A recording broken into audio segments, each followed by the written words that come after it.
I'm Julie Winter, and I grew up in Southern California. I went off to school to UC Davis, and I have a Bachelor of Science degree in genetics, and I also have a Bachelor of Science degree in nursing from Sac State, a Master's in nursing from UCLA, from their Family Nurse Practitioner program. When I was at school at Davis, I met my husband and fell in love with him and fell in love with the North State.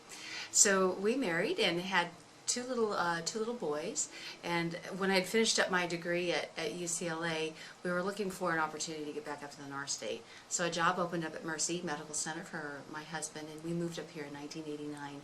My husband works in the nuclear medicine department over at Mercy, and he's been there ever since. I've worked in numerous settings, in family practice, at public health, Shasta Community Health Center, Mercy Maternity Clinic, just a variety of settings as a family nurse practitioner. For the last 16 years, I've been with Dr. Andre Van Mal in private family practice. Well, when I was a little girl, I always had a passion for the sciences. I was very interested in the sciences, and I had an ability with the math. Math and sciences came easy to me. I loved animals, and probably like all little girls, I wanted to become a veterinarian. And that was my original intent when I went away to school at Davis, was to become a vet. And that changed. While I was there, that desire began to change towards looking towards actually caring for people.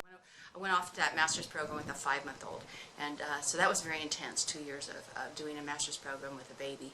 And but I was just really set on the goal of that role, and I love that role. I love being a nurse practitioner. A lot of people ask me, when are you going to go on and become a physician? They used to anyway, and why not become a physician? But I love the combination of nursing, that whole caring, the wholeness of a patient, and then the diagnostic and treatment part of medicine. So it's just a beautiful blended role, and I have no regrets about my profession. I also serve on the board of Advance Ready, and that is the organization that manages the Civic. Right around that time period, in the height of the recession, the Civic was running, I think it was 750, maybe a little bit more than that, in the red annually.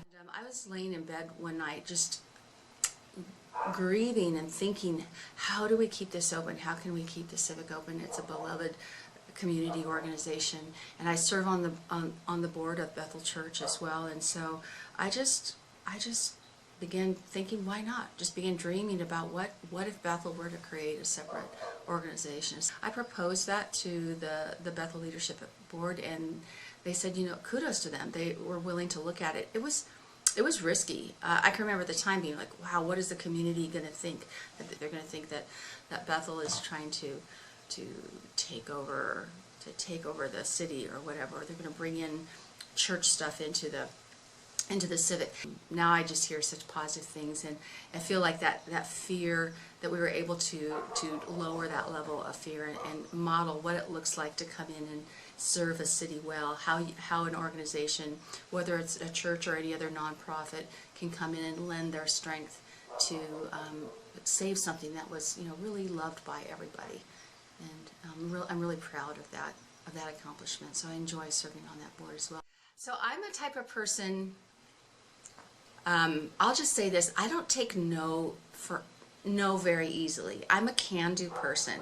So if you tell me I can't do something, darn it, I'm going to find a way to prove you wrong. And that's kind of why we have AR. In some ways, that's an example of that. You can change my mind with data. So I'm willing to look. That's why I'm a good listener. So sometimes you come in and you think you know what the answer is going to be, and then you get another side of the story.